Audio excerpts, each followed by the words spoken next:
From the Red Sea to the Promised Land, Part 1. Through the sea, into the fire, the birth of a people led by God. From Egypt's chains to the wilderness call, Exodus 14 through 18. Today we begin not merely a history lesson, but a journey. A journey that starts in chains and ends in promise.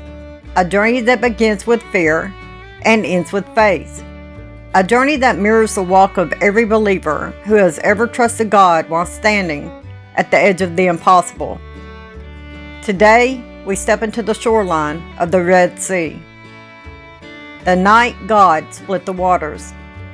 It is traditionally dated to Nisan 21, around 1446 BC. Behind Israel, Pharaoh's chariots. Ahead of them, an uncrossable sea.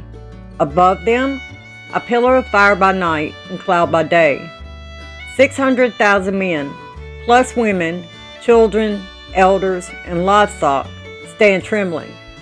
Former slaves, brickmakers, and people who have never forgot a war, never governed themselves, and never walked free.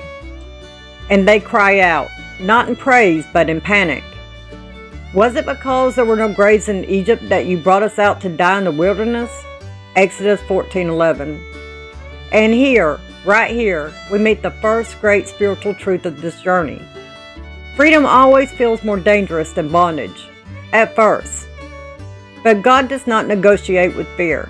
He tells Moses, "Lift up your staff," and the sea obeys.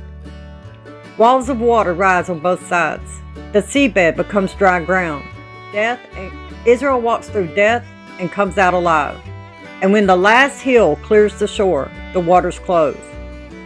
Egypt's power dies in a single moment, and Miriam lifts her tambourine, and the women dance, and the people sing. The Lord is a warrior, the Lord is his name. But hear me carefully, the song ends quickly. From miracle to murmuring. 3 days later, no water, and the people grumble. At Marah, the waters are bitter, undrinkable. God shows Moses a tree.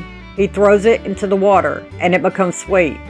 This is not just history, it is instruction. God teaches them, "I am the Lord who heals you, not just bodies, but trust." Then comes Elim, 12 springs, 70 palm trees, rest after trial, provision after obedience. But again, only briefly. Soon the wilderness of sin stretches before them, and hunger sets in. They cry out, "At least in Egypt we had food." They forget the whips, they forget the chains, and they forget the graves of their children. And God responds, not with punishment, but with bread. The daily dependence. Manna falls with the dew, enough for each day, but never extra, except on the 6th day. Because God is not just feeding them, He is retraining them. Slavery taught hoarding. God teaches trust. You cannot stockpile faith. You cannot store obedience. You must gather daily. And when some disobey, manna rots. Because God is shaping a people who will walk with Him, not merely benefit from Him. Water from the rock. At Rephidim, there is the water again. The people threaten Moses. God tells him, "Strike the rock," and water pours out. Paul will later say, that rock was Christ. Even here, centuries before Bethlehem, the Messiah is already sustaining his people.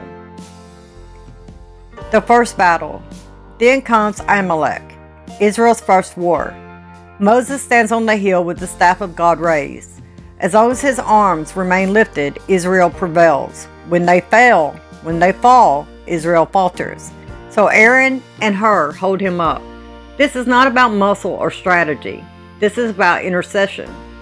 Victory comes when leadership prays, when community supports, when dependence remains upward.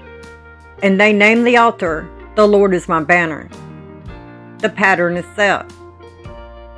By the time we reach Exodus 18, something profound has happened. Israel has been delivered by power, sustained by provision, tested by lack, taught obedience, shown mercy, and faced opposition. But they are not yet ready for the promised land. Why? Because God did not just rescue them from Egypt. He is rescuing Egypt from them. Slavery shaped their thinking. Fear shaped their reflexes. And dependence must be learned.